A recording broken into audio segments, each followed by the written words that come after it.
I wanted to talk about nginx proxy chaining, and this goes by a lot of different names. And the reason why I'm bringing this up is because I love home labbing, and I'm sure a lot of people out there do. And here's what I feel like a lot of people do: is they set up their server at home because it's cheaper to buy, an old Dell Optiplex, and they put Jellyfin on there. They put whatever Proxmox, or they put Plex. I think that's the go-to. And they just put these web services out there, but now they want remote access. So you can set up an entire WireGuard network, which I think you should do anyways. Or you can set up or you can set up a VPS, go on Linode, or go on Oracle, or go on AWS. Try your hand on all of those. Set up a VPS for $5 to $10 to $15, and then set up nginx on top of it, and then you have a proxy pass back into your home server, and then that's how you'll have remote access into your architecture. Here's the issue with that, though, is that yes, if you use WireGuard, yes, if you use OVPN, you're still liable for these web attacks. That's not stopping you from someone going into your front door and taking the goods out because it's unlocked. So the nginx proxy chain, as the DoD sometimes likes to call it, the Virtual Data Center Security Stack under the Secure Cloud Computing Architecture, or SCCA or VDSS, this is super easy to deploy, and it helps you sleep at night by having these. Like, I'm not a developer, so if I install Audio Bookshelf or install Jellyfin, I don't know how secure it is. I don't know how secure they coded this thing. Okay, so this helps me sleep at night, and I'll talk about how this works here. On a very normal setup, you'll have an 80 and then a directive that does a 302 over to 443 to make sure that packet is encrypted. And here I'll use the words Suricata and Zeek. Suricata and Zeek are my network intrusion detection systems. They don't do anything. They just sniff the packet as it goes through. They don't try to stop it. They just want to collect what it is. And then Karaza is your intrusion prevention system, or your web application firewall, and this is the one putting its hand up and stopping that packet if it's a bad packet. And then the last nginx server is the one that's your the road worker, and it tells which path to take into which web service you have. So whether that be Jellyfin, whether that be Plex, whether that be, whatever the case. So we'll see a very slight animation here. You can see the HTTPS request to the first server, and this is where it gets really cool. So generally you have an HTTP. If you have an 80, I heavily recommend you do a 302 redirect, especially if you're the one on the browser and you just kind of send your credentials over 80. I do not think that's a good idea. So a 302 redirect is highly, highly recommended to 443. And so once that TLS is encrypted and it hits our first packet, this does termination. So this is where your .key, .pem, .crt, whatever you want to name it, this is the one that gets stripped off that packet, and then it goes into HTTP. And maybe you might be thinking, why do I want it HTTP?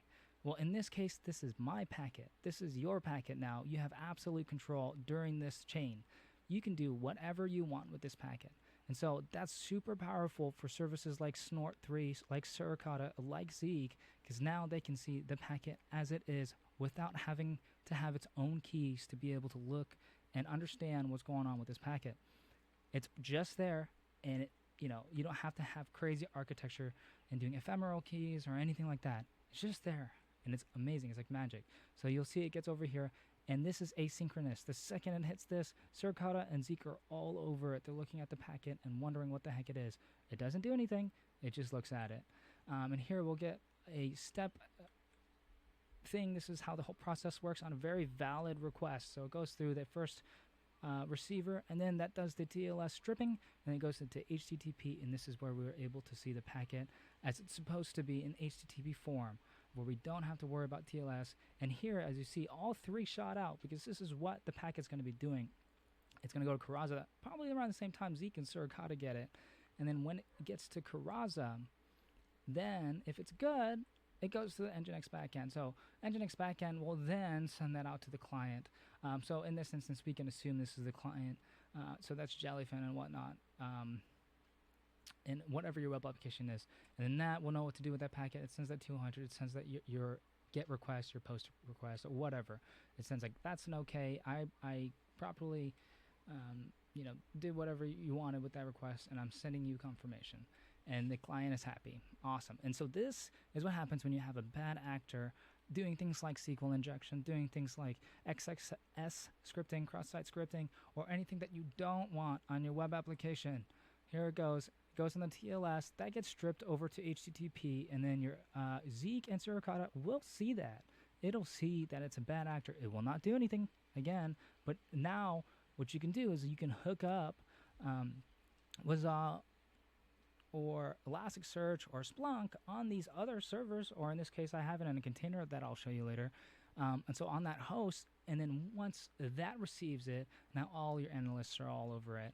And hopefully the WAF will block it. If it's a very simple SQL injection, it will block it. And now your client gets a 403.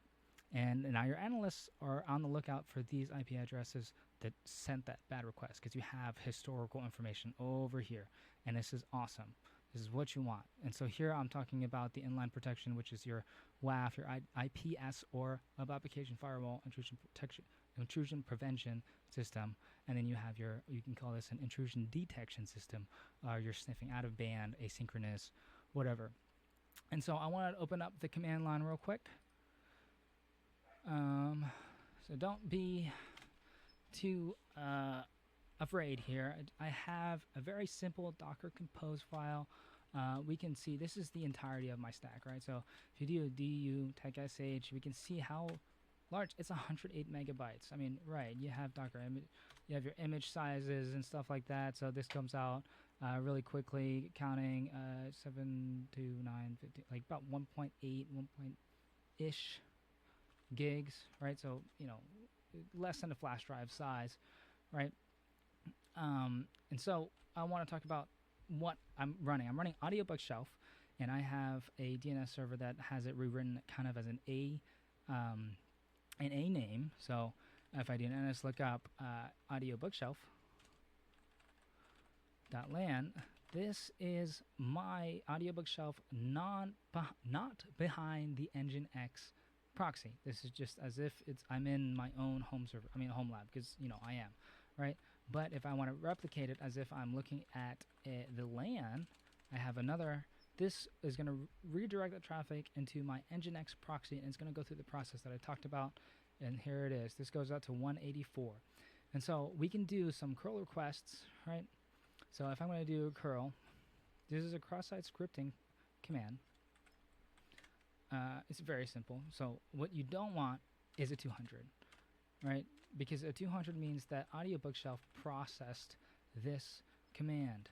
So it could be benign in this instance. Right now, it's just, you might see something like this to test the capabilities. So you might see some stuff online. If you look at your nginx, or if you have any type of logging, you might see something like this. And here, you'll see that this returned kind of as expected. So Audio Bookshelf kind of tells the requester that, hey, that was a completely okay request over there. I will happily process that, and it just looks like it just sent the home page over, which is completely, that's fine. But now the attacker is like, oh, I get 200s when I send this, test cross-site scripting. I can just blind send scripts because there's nothing stopping from these simple commands. And now let's test the other one. Sorry, I'm having some issues here. So this is the same cross-site scripting attack, right? And look at this. One, you can change this actually. You don't have to display what your server is. Sometimes you want to do that so you can keep people guessing. Anyways, we get a 403. That means if you look, if we go back over to this, right? This process, oh my gosh, this process is right here. We got a 403 and it went back to the client. So that's what's going on the architecture side, and that's really cool. And then if you want to see this as a on the web browser, I think I have this over here. This is my audiobookshelf.lan. I can just copy the script real quick, and then here I just go over here and place that. This is an attack, right? It's fine. It took it. It put me back in the home page, so likely a 302, but it processed that, and that's a big issue on a security minded. It still processed it, so you can poison this web server. This is what attackers do. They will send very benign scripts just to see if your web server is the one responding. And so let's go back and do it on the HTTPS nginx, proxy chaining. Let's try the same thing. Bam, 403 forbidden. This is what you want to see, and you can put a really cool graphic too, like a middle finger if you want to, with nginx. But yeah, this is what I want to talk about. I hope you guys enjoyed, and why it's important to secure your web services. Oh my gosh, I love home labbing. I love it so much, but it's extremely important to make sure that you dot your I's, cross your T's, and make sure that you're not out there naked in this climate. All right, thank you guys.